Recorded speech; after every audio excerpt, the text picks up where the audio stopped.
Okay. My name is Elham Zanbekili. I earned my doctoral degree from the University of Massachusetts Amherst with a specialization in language literacy and culture. My current passions are teaching and researching language and culture in combination with music. The title of my presentation is Critical Emotioning and Critical Thinking, Improving Second or Foreign Language Learning. Please listen to this song that I wrote and produced about emotions.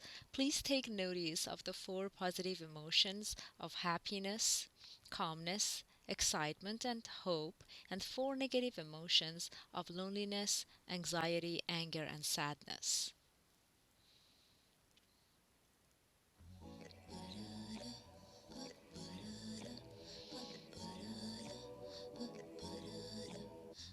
Emotions, emotions, emotions, emotions. Emotions, emotions, emotions. Hold my hand, wade in that ocean. Positive emotions, dope, dope, dope. Happiness, excitement, calmness, and hope. Negative emotions are bad, bad, bad. Loneliness, anxiety, anger, and sad.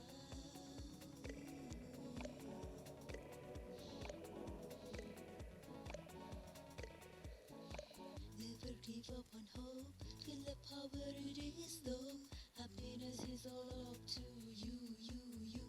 Begin with a smile is all you have to do. Stay calm, don't lose your cool. But with pride, that is the first rule. Excitement starts with the choice. Finally, let it ring in your voice.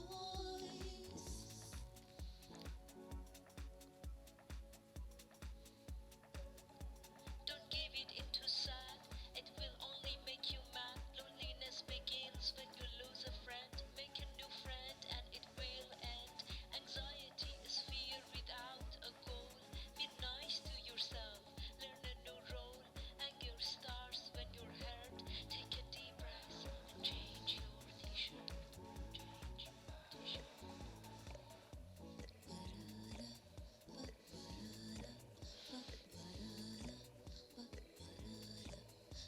Emotions, emotions, emotions, emotions. All right. I'm sure that you noticed the four positive emotions and the four negative emotions in this song. Well, in the following slides, I'm going to share with you the procedures for understanding the emotions in second language learning, and I call this process critical emotioning. But before that, I will give you a little bit of background. Assessment of language of emotions before the language of thinking. Teachers and researchers usually ignore the importance of emotions in second language learning. Critical emotioning comes before critical thinking. This presentation on critical emotioning is a first step in highlighting the importance and primacy of emotions in second language learning. So, I'm going to present a methodology for critical emotioning. But before that, I'm going to reply to these three questions. What are emotions? What does critical emotioning do? Where did critical emotioning come from? Emotions are not simple feelings that sweep over us. Emotions are conscious, complex experiences that include feelings, thoughts, images, judgments, and action tendencies. The methodology of critical emotioning will provide learners with a clarity of feelings and thoughts that will make them better language learners. Where did critical emotioning come from? The critical emotioning concept maps are based upon the critical thinking maps framework developed by Zan Vakili et al. 2019. The methodology of critical emotioning is a four-step process. I'm going to give you an outline here, and the following slides I will explain each stage in details.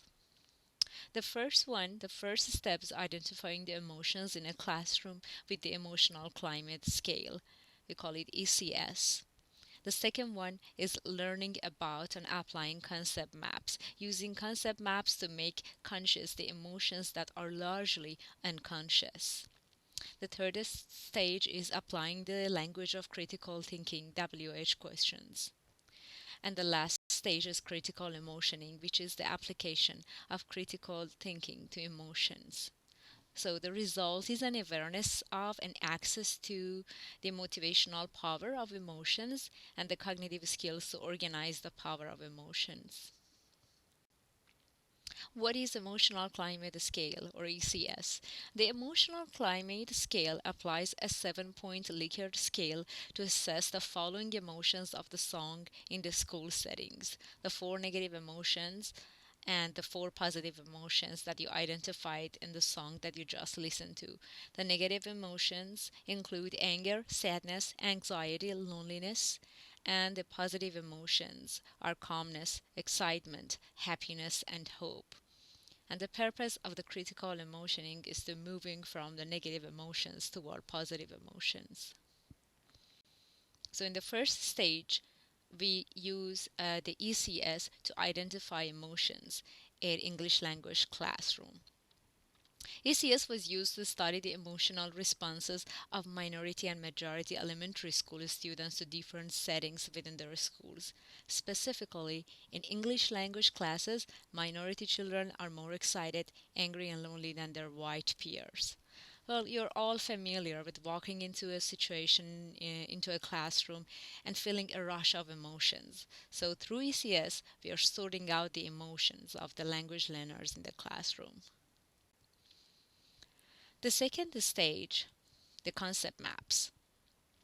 The idea of concept maps originated at Cornell University in 1984 by Bill Trochem and a doctoral student, Dorothy Thor, and by Novak and Gowin the same year. Concept maps are a form of visual or picture thinking. They also call it mind tools. They have great educational potential. In the literature, you can find the benefits of the concept maps. They are a portal into visual thinking.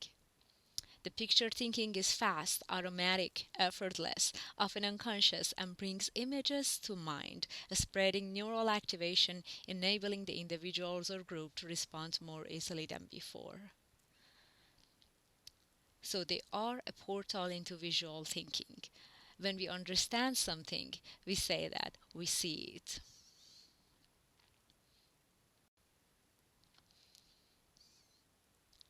The third stage is critical thinking concept map.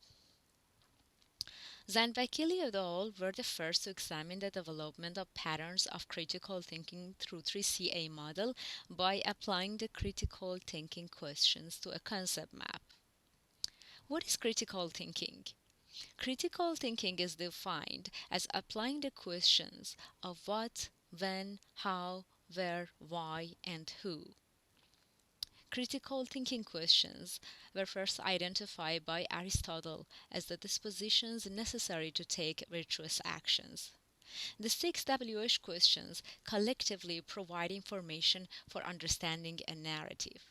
Answers to each question are a declarative statement that provide different information. The critical thinking WH questions are deceptively simple, singular, and important source of information. Well, I'm going to show you a picture of a critical thinking concept map that was created by one of our students in a child development class. As you can see, she created this map. So this is an image of her thinking. Um, she tried to connect different concepts together, this concept to this one. And then she labeled arrows with WH questions: what, when, where, how, why, and who. So this is a busy map, and as you know, the students' minds are busy. But in order to show you a better picture, I created a critical thinking concept map about language sub skills. Language subskills include vocabulary, pronunciation, and grammar. So, what are language subskills? So we label these arrows with what. And for each subskill, like for example for vocabulary, we use the other WH questions. So why do we need to learn a vocabulary? Well, because they are the basis of language. And how can we learn the vocabulary in a second language? By developing reading habits, games, flashcards. So for each subskills, I applied the question why and how, and I tried to use who, when, and where whenever it is necessary. Something that is really important to keep in your mind is that the map that I create can be different from the one that you create. Um, the the approach behind critical emotioning is based on humanistic approach, so we are not here to edit any map, because this is an image of a person's thinking that might be different from yours. The last stage is the application of critical thinking questions to emotions. This is an important stage. Critical emotioning is the application of the critical thinking questions what, who, when, where, why, and how to emotions. Critical emotioning concept maps are the graphical representation of individual emotions that are important tools in improving the achievement of second language learning. Constructing this map is important because of the fact that the students can share their emotions and feelings, their thinking, and everything will become clearer to them. So the students will be able to see and share their graphic feelings with their fellow students.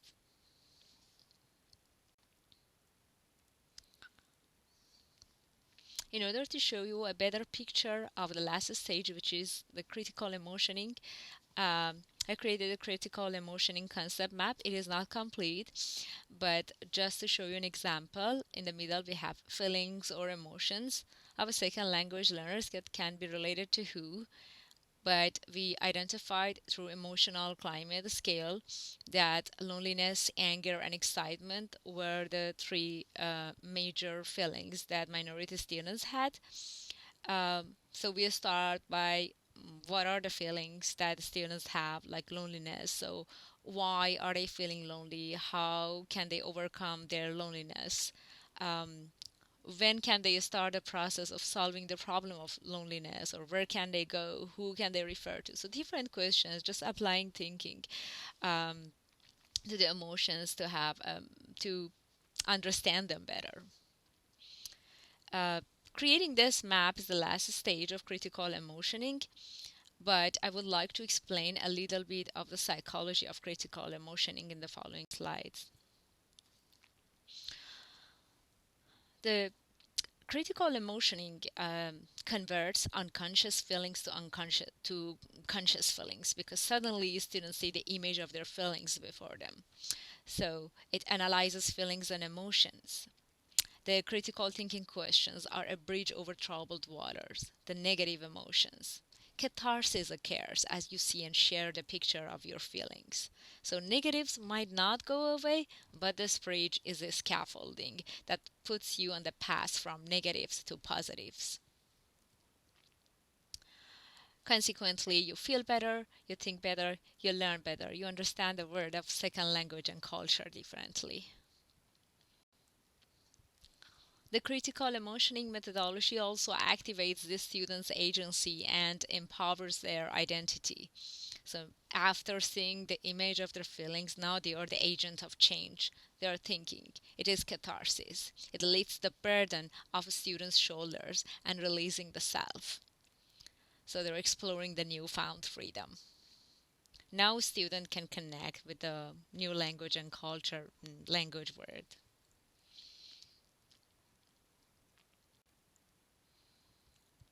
Conclusion. Thinking is the handmaiden of the emotions, in the way that David Hume put it 300 years ago. So, understanding emotions is a requirement for clear thinking. Critical emotioning is a human and therapeutic process. It is based on humanistic approach in which students use concept maps to apply the critical thinking questions to clarify emotions. This process makes visible the emotions in the classroom and provides a bridge from the negatives to the positives. The lens of critical thinking is a powerful tool to understand the formal curriculum and the intrapersonal and interpersonal relations of the classroom.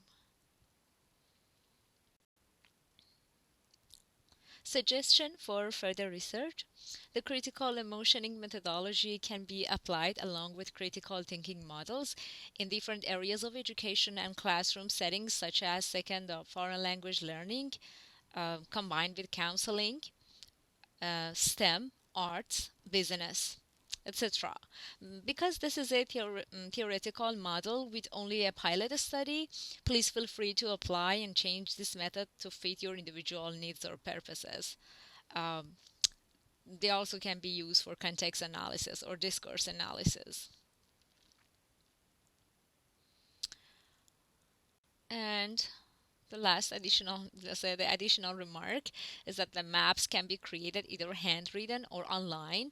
The maps that you just saw, they were created in the MindMap website, one of the websites to create a critical thinking and critical emotioning maps. There are a lot of them, but MindMap is free to use, and you can just go to their website. You don't need to create an account. You can just go directly create a map, and then you can download the map as a PDF and use it. Okay, we're gonna have a game here, and thank you for your attention. Questions, comments, and suggestions are welcomed. Thank you.